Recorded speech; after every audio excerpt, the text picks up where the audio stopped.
Save your life in getting you into rehab. Yes, he did. I had a long time kind of battling those things, and after my father passed, it got really bad. And so I called up Big Bruh to help. He said, okay, when and where. If there's one thing I can say for sure, it's this. Prince knew the end was near just days before he died.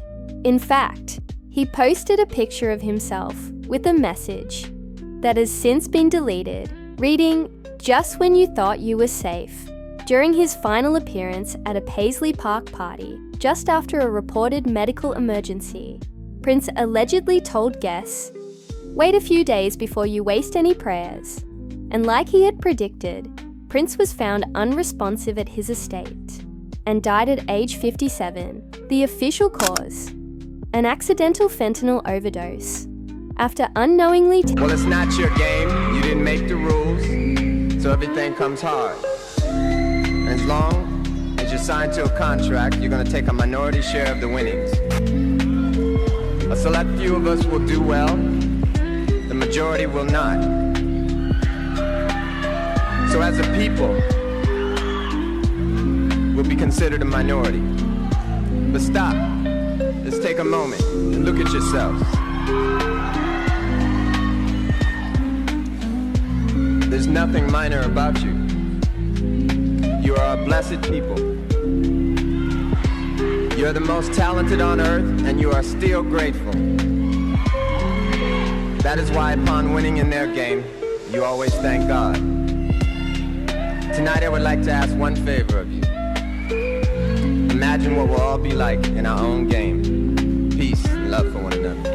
taking counterfeit Vicodin, laced with the powerful synthetic opioid. But for someone known for living clean, that explanation never quite sat right with many fans. Even more suspicious, just days before his death, Prince was allegedly preparing to expose powerful individuals, people who may not have wanted him, to speak out. He had already begun pulling back the curtain on the music industry. Signed to Warner Brothers in 1977 at just 18, Prince stayed with the label even when his early albums didn't take off. Warner saw him as a long-term investment, but by the 1980s, he was a rising star, using MTV and music videos to build. I will now go back to using my name instead of the symbol I adopted as a means to free myself from all undesirable relationships. His mystique. Eventually, he created his own label, Paisley Park Records, with Warner still managing distribution. But despite his success, Prince grew increasingly frustrated with how the label treated him. When he tried to buy back the rights to his music, Warner said no. In response, he publicly protested, famously writing "slave" on his face and changing his name to an unpronounceable symbol. In a Paper magazine interview, Prince explained, "They said no way, so I'm going to re-record all of them. Now you'll have 2 catalogs. Mine will be better." After years of struggle, Prince finally regained some. On December 31st, 1999, my publishing contract with Warner Chappell expired, thus emancipating the name I was given before birth, Prince, from all long-term restricted documents. I had searched deep within my heart and spirit, and I wanted to make a change and move to a new plateau in my life. And one of the ways in which I did that was to change my name. It sort of divorced me from the past and all the hang-ups that go along with it, as it's been well chronicled in deep dispute with my record label. Which is Warner Brothers, right? Yeah. We had some issues that were basically about ownership of the music and how often I was supposed to record and things like that. I really searched deep within to find out the answer to whether fame was most important to me or my spiritual well-being, and I chose the latter. Some control of his music and returned to using his name. But even then, he seemed to be battling behind the scenes. Some believe the industry elites were determined to silence him, and that his death wasn't accidental at all. Adding fuel to the theory, Prince's sister, Tyka Nelson, later revealed that her brother warned her he was in trouble. In the months before her own passing, Tyka shared that Prince had been preparing her for his death for 2 years. In an interview with the Star Tribune, she recalled their last conversation just 4 days before he died. He kept avoiding questions. I kept getting mad. I'd say, "How are you really?" But he'd crack a joke and change the subject. Was Prince trying? It wasn't hard at all. It was a 2-second phone call. He's gone. I had been preparing for 2 years, so I knew that it was coming. What does that mean? He said it a couple of years ago. What would he say?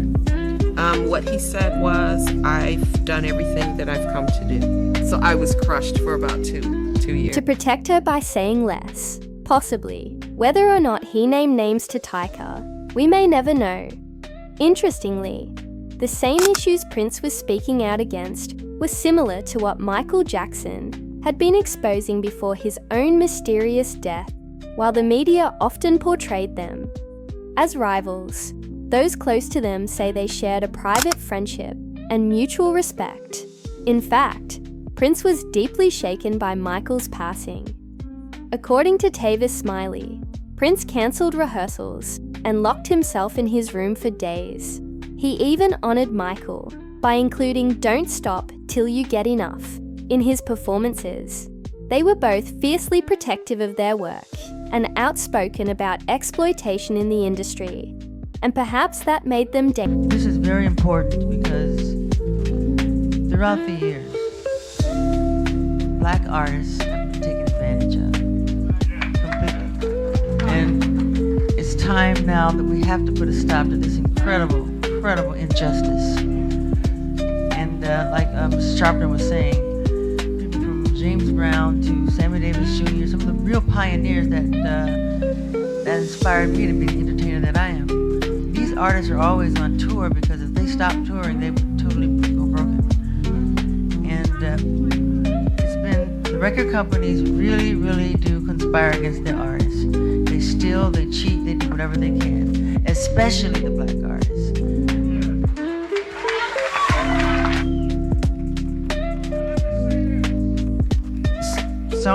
Tommy Mottola. Tommy Mottola is the president of the record division. He is a mean, he's a racist, and he's very